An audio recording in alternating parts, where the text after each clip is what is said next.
Hey guys, this is Abhishek from gadgetsnews.com and this video is regarding my first impressions about the new Micromax Yureka phone, or we can also call it as Yureka phone, because U is a separate company altogether. It is not directly related to Micromax. Again, it is a sister concern of Micromax, but it is a different company altogether. They have a different strategy for the devices as well.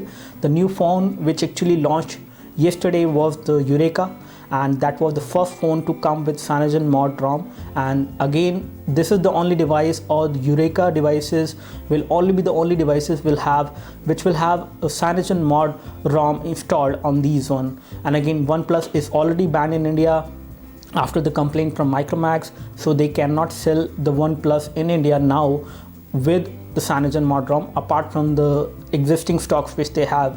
So that is there. So let's talk about this device in terms of what kind of performance it can give you, what kind of form factor it has, what kind of build quality it has. I have already done a hands-on review of this device, and that is kind of a quick review in which I actually told that how's the overall form factor, the build quality. In this video, I'm going to tell you what all things you should actually watch out for on this device, in terms of what are the good things which I noticed on this device and what are the things which could actually have been better.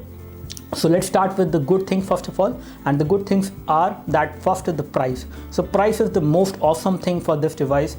This is the first device to have this price tag with Cyanogen mod ROM. So you get a custom UI which is kind of very responsive, and it is very fluid in terms of operation. I did not notice any kind of lag when I actually reviewed the device yesterday, and I used the device for approximately 2 hours. I guess I was using it continuously. At that time I was playing some games, I tried some benchmarking utilities. It did perform pretty well in benchmark. So for the price, it is a pretty good hardware you are getting, and you are getting a very good software as well. So this is going to be the first thing I would say, and there are two things associated: that you are getting a very good hardware on this phone and a very good software which is very responsive and very good.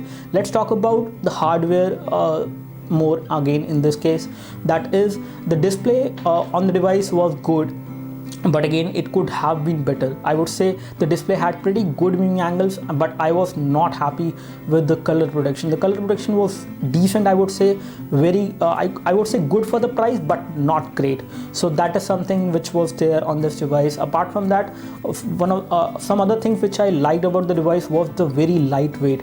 So when the device is like 5.5 inch display screen it has, and again the device was fairly light. I would say it is very light as compared to any other 5.5 inch phone. We compared it with a Redmi Note. In terms of the weight, Redmi Note is definitely very heavy, but this device was not that heavy.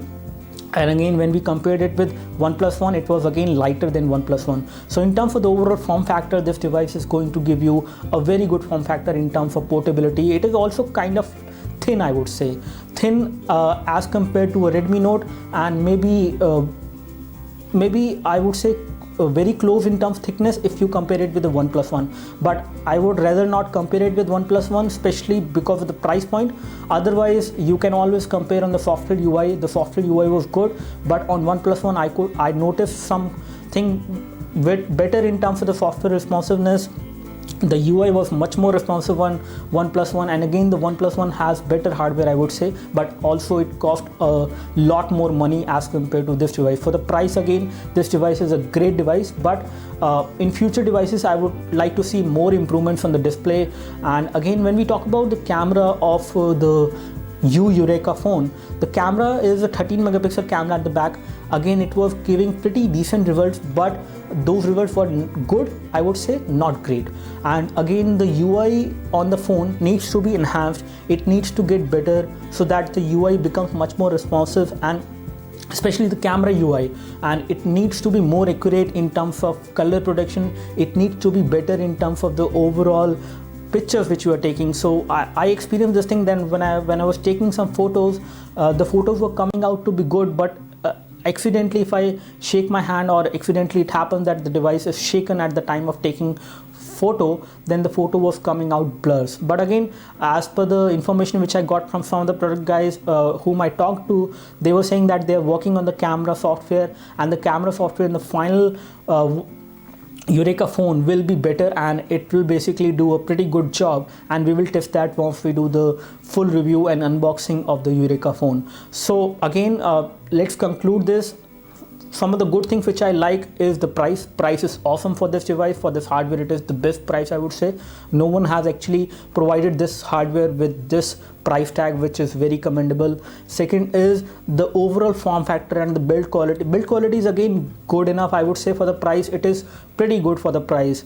And then if we talk about the camera, the front camera was very good. The rear camera will get better after the software updates which they will push in the final version, which is going to be retailed and sold in India in January approximately. Right now the registrations are going on Amazon.in. So these are the three things which I really like. And one more thing I would like to say is again the kind of UI which was there on the device was kind of very responsive. It was not laggy, so that is one of the good points.